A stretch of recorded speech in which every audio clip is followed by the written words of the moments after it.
What is up, everybody, and welcome back to the Eternally Disappointed podcast.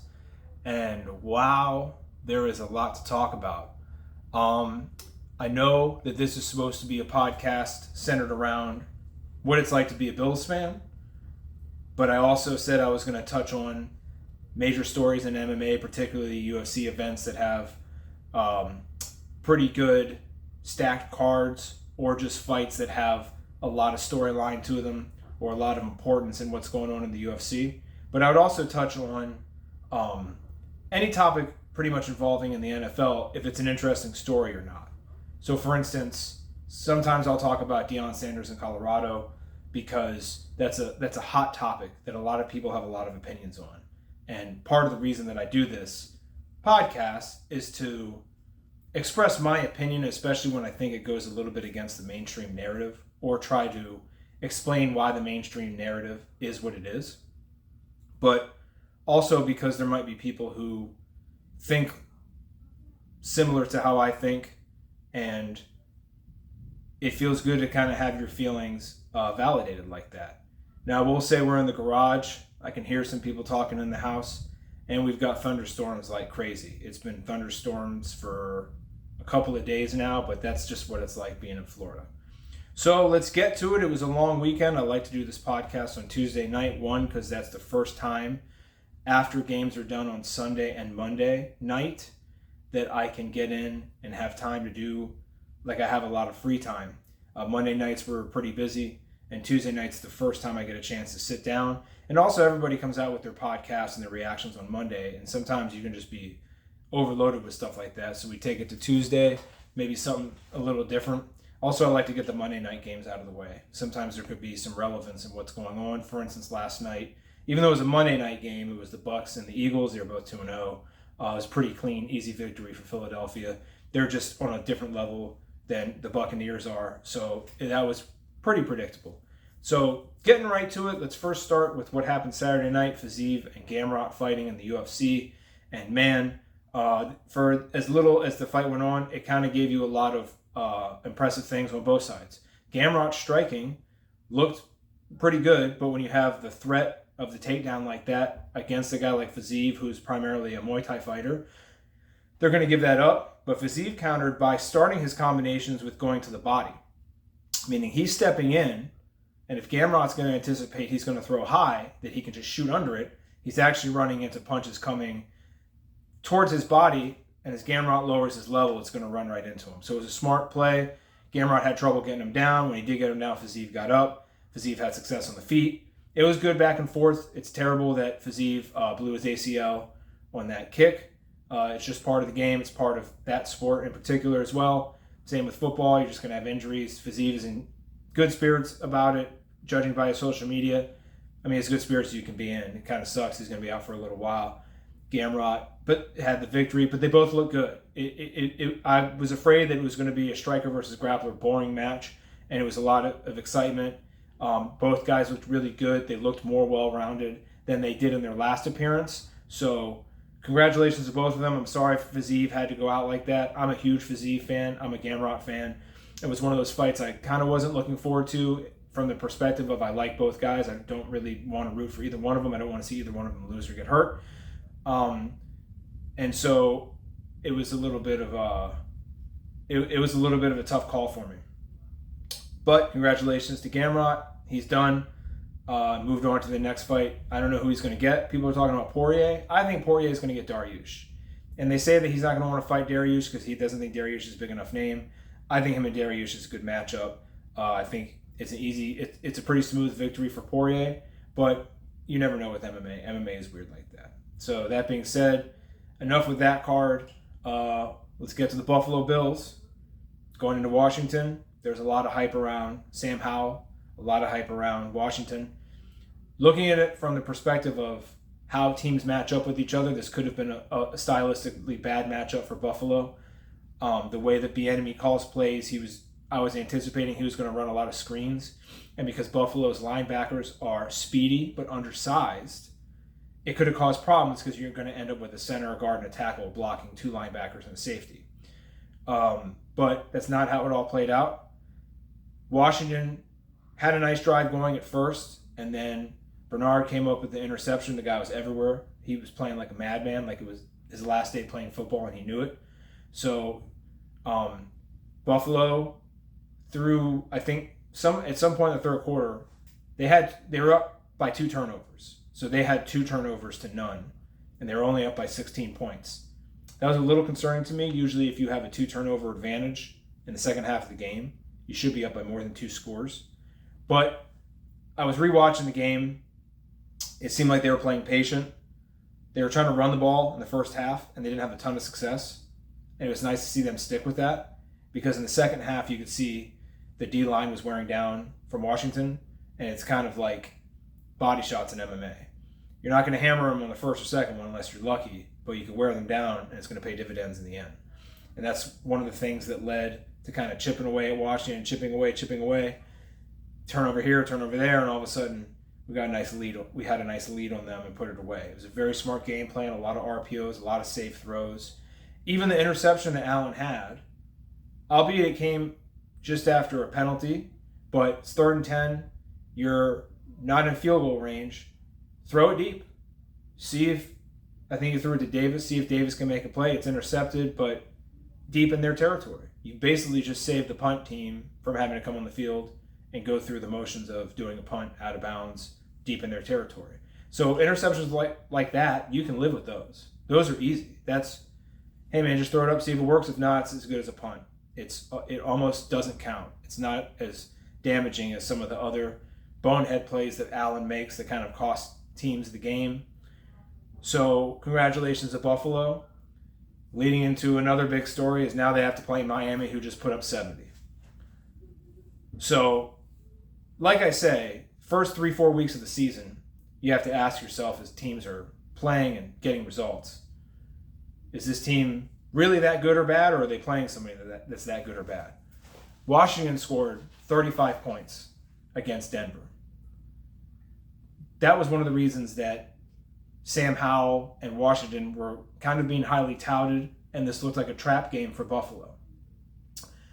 Howell had 4 interceptions, and they mustered 3 points, and it took them 59 minutes and 59 seconds pretty much to get the 3 points.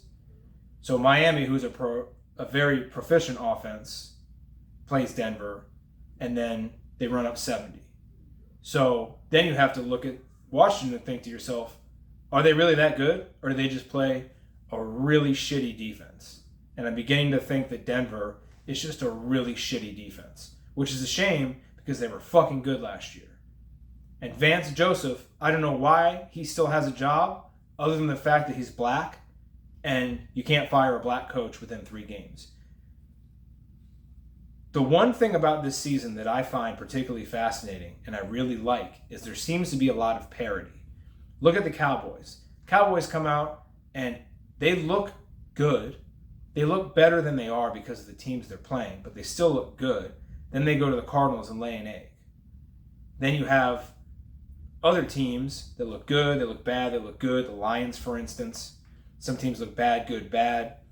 It's a little bit of an unknown. The Chiefs didn't look great the first 2 weeks and came out this week and destroyed Chicago.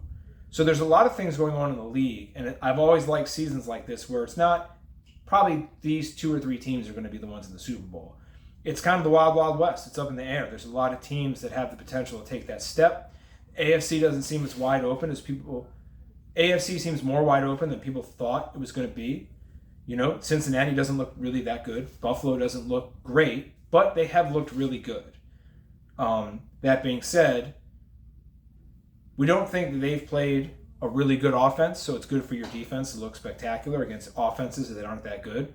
I don't think Miami's played any good defenses. So you have a team that looks good on defense that hasn't played any good offenses, and a team that looks great on offense that hasn't played any good defenses. So the game this week is going to be good. It's going to be an interesting matchup. The only thing that really makes me nervous is Buffalo's secondary isn't the fastest. But the way to beat Miami is you need to get pressure with your front 4. And the front 4 of Buffalo has played really well. These first few games, they've played really well. If they can keep it up and not have to blitz as much, they can be able to make up for the lack of speed in the secondary by overwhelming them with numbers and forcing mistakes. Allen can't have a bunch of bonehead plays. He can't fumble snaps under center. He can't try to throw the ball out of bounds and hit Xavier Howard right in his hands. He can't do dumb shit. The team can't go out there and have a bunch of penalties in inopportune times, drive-killing, holding calls, and shit like that they have been known to do in the past. So this is a big test because Miami's coming to play, and Buffalo has to mind their P's and Q's and play intelligent. If Buffalo plays intelligent, they're going to win this game. It's when they stop playing intelligent and a shitload of mistakes happen is when things go downhill for them. So I'm not optimistic at all about Buffalo winning. I think they're going to lose because I have no faith because they always let you down, which is why I've been eternally disappointed since I started rooting for this fucking team in 1992. They'll always find a way to let you down. They're like the AFC's Dallas Cowboys without the 90s Super Bowls. They're the losing end of that version. Either way, it's going to be an exciting game. It's going to be a great chess match. They're probably going to see each other twice again, once in Miami and once in the playoffs. So we're going to buckle up and enjoy that ride. I don't know why Vance Joseph wasn't fired immediately after that game or even at halftime. I will say that there's been a lot of games this season that you look at teams and coaches paid millions of fucking dollars and assistant coaches paid millions of fucking dollars and players paid millions of fucking dollars, and they come out there and they look like they haven't even practiced once. The Giants opener against the Cowboys, this particular game here, there's been a bunch of games this season. It makes you wonder, like, what do these guys even do? Because they used to not get paid a whole lot of money and they played their asses off. And now these guys get paid before they need to or more than they're probably worth.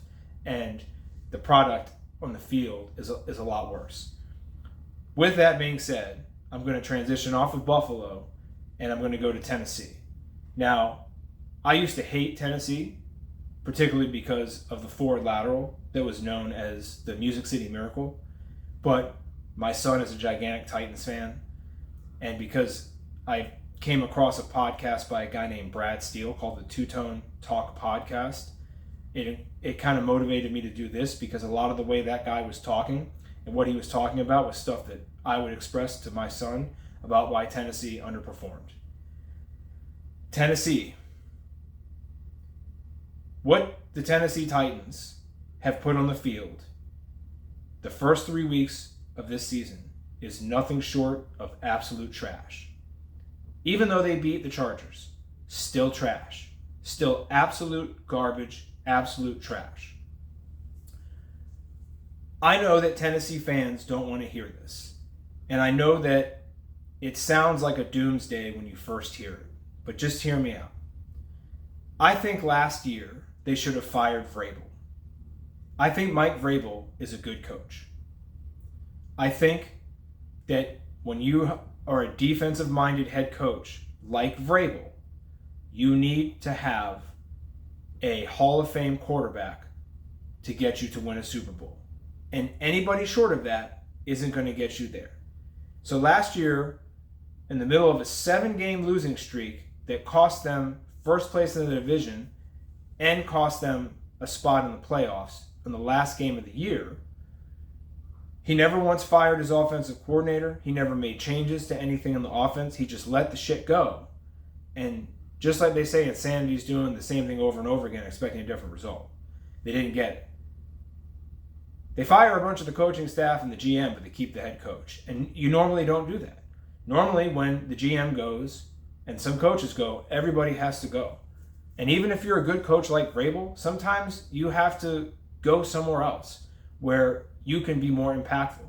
I think Vrabel's a stud. I hated him when he was on the Patriots.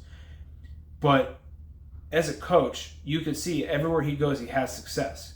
The problem is he's a defensive-minded coach on a team that doesn't have a Tom Brady or an Aaron Rodgers or a Mahomes that's going to lead him to the Super Bowl.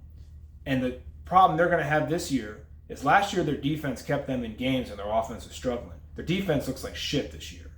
Their defense looks like fucking shit. And when you have a defense that isn't holding up their end of the bargain and a bad offense, you're not going to go anywhere. Tony Dungy is a really good head coach. Tony Dungy is an awesome head coach. Him and his staff single-handedly turned Tampa from the orange creamsicle terrible team that they were to a defensive juggernaut and a perennial contender until they finally won the Super Bowl in 2002.